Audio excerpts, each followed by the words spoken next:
Welcome back to Chris Does Rocks. Today I want to talk about maps, because they're a very important thing for geologists. In fact, one of the primary roles of geologists is just mapping where various things are. Rocks, water formations, so on. Behind me I have a relief map of Arkansas, where you can see we've got the rigid area, that's the mountains, both the Boston and Ozark Mountains. You can kind of see the Arkansas River flowing through it. And then you can see the lower lying areas that are mostly green from farmland and forests. This is an example of what's called physical geography, where you're just drawing a map to demonstrate where things are physically located. Another type would be human geography. For an example of human geography, I have this map of Arkansas's counties.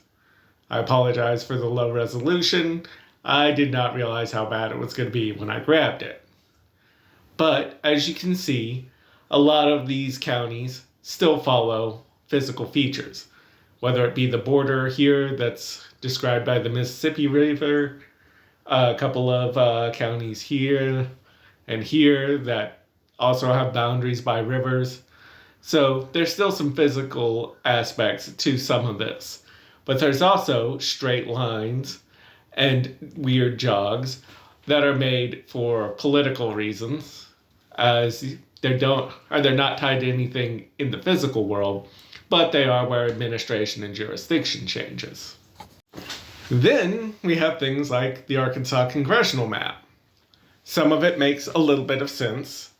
These counties along the river are heavily farming counties, especially rice production. So putting them all in a shared district, they do share some interest there. You also have the center of Arkansas is where some of our more urban areas are, around the capital in Little Rock.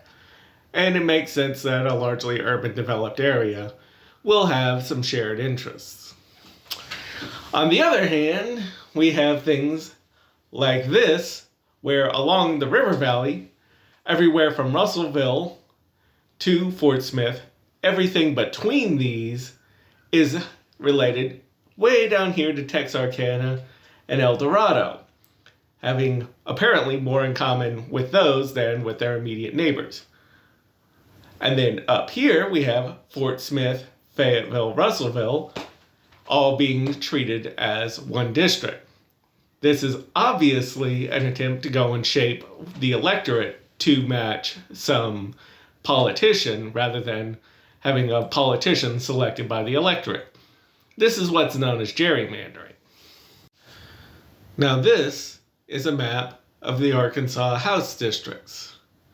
As you can see, a few of them get extremely wonky.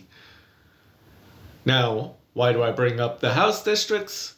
Well, 41% of Arkansas party registration is Democrats.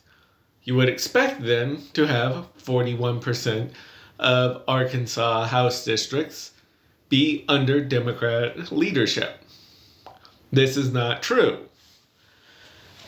We've had Republican control over a majority of the state legislature for decades. But that has only led us to a situation where we have such things as vouchers that take money from public schools and let private school students use them for horseback riding lessons. But an even bigger concern is that in 2030, we will have another decennial census. Happens every 10 years and we redraw districts. This becomes a problem because Arkansas is already extremely gerrymandered, and thanks to the Calais decision by the Supreme Court, it's now considered just fine to gerrymander the ever-living hell out of it and create a single-party state. We need to push back on this in the state, both by electing Democrats who will then balance out the House and create a situation where it's not worth it for anybody to gerrymander that hard. But also, we need to just push back against the concept of gerrymandering in general. We just need to stop allowing all the elected officials and all the party apparatus to decide who the voters they will assign to themselves are. It's just not good for anybody. So, hopefully that gives you a little bit of insight into the politics of geography and the geography of politics, and I hope you'll forgive me going off on this rant. There you go.